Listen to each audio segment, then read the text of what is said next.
Hey friend, hey, today let's make a recipe. I'm starting a new series here where I am taking you guys along the process of how to follow a recipe and just make a recipe. It's not a necessarily a step-by-step tutorial, but I just want to take you along the process to those who may be new, who just want to, you know, enhance your cooking skills a little bit. Here's some of the recipes that I selected and that I like, because if I don't like it, I'm not posting it. But here's some recipes that I liked, and I just want to just do a little mini tutorial with you. So first things first is I always like to go through listen, do as I say, not as I do. Okay. But it's best to make sure that you go through your recipe, make sure that you have all your ingredients, make sure that you not only are looking at the ingredient list, but you also want to make sure that you are looking at the steps. This particular recipe had a lot of little steps to it, very simple steps, but a lot of steps. And what I liked about this particular recipe is that it had the subcategories for each element of the dish.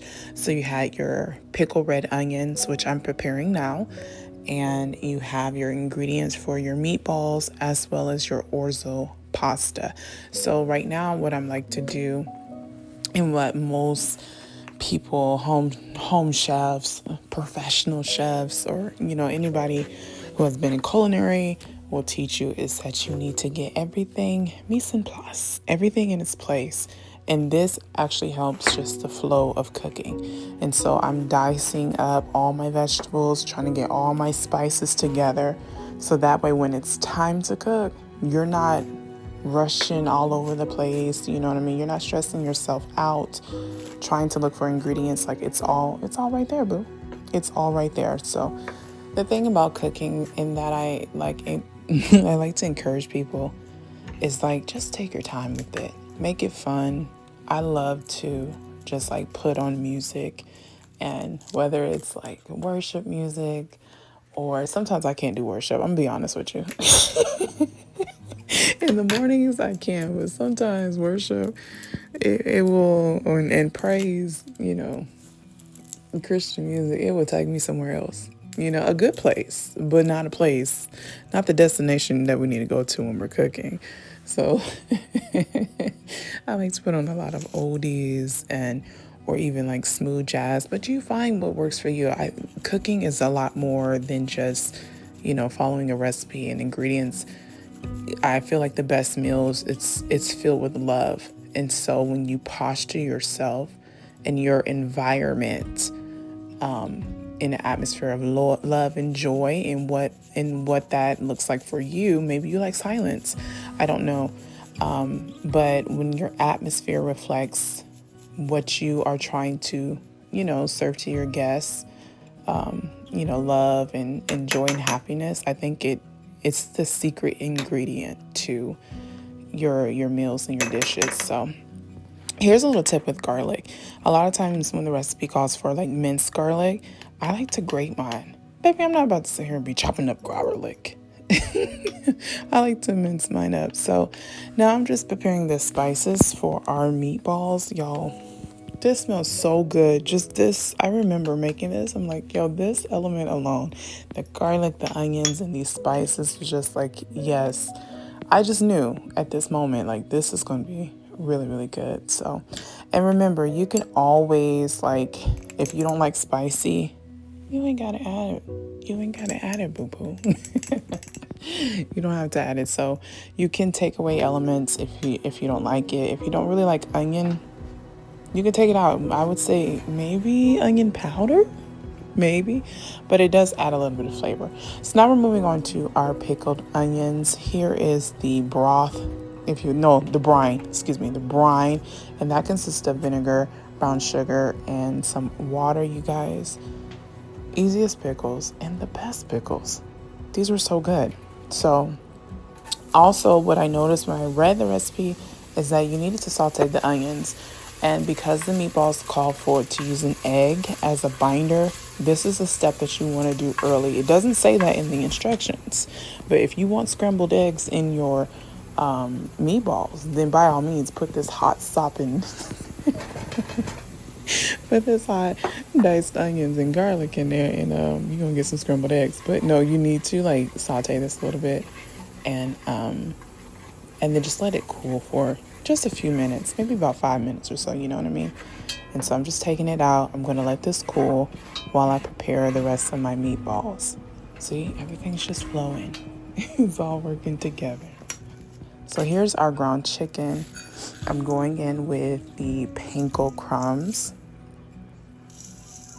And I'm measuring everything just for y'all, because y'all know I don't measure.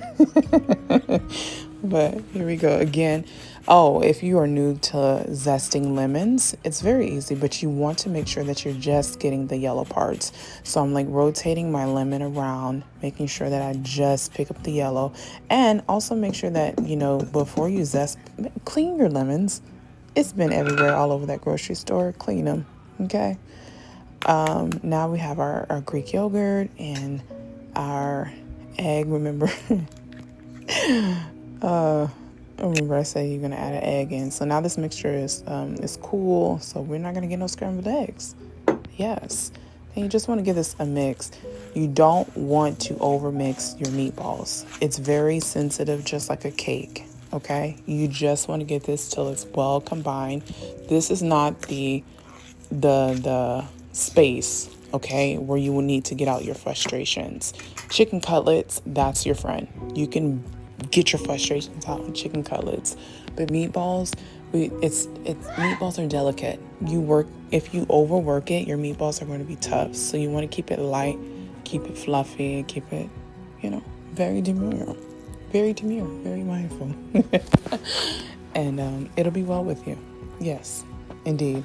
Y'all, these smell so good. And they came out really good too. So you can use a cookie scoop. I like to have all my senses involved when I'm cooking, and I don't mind getting messy. So I'm just eyeballing it. But like I said, you can use like a cookie scoop, and that could help you get more uniform meatballs if that's something that you're just kind of a little bit particular about. Now, I like to use my cast iron. And this is just an enameled Dutch oven that has seen better days, but will they make a fabulous meal? Yes, indeed. Yes, indeed.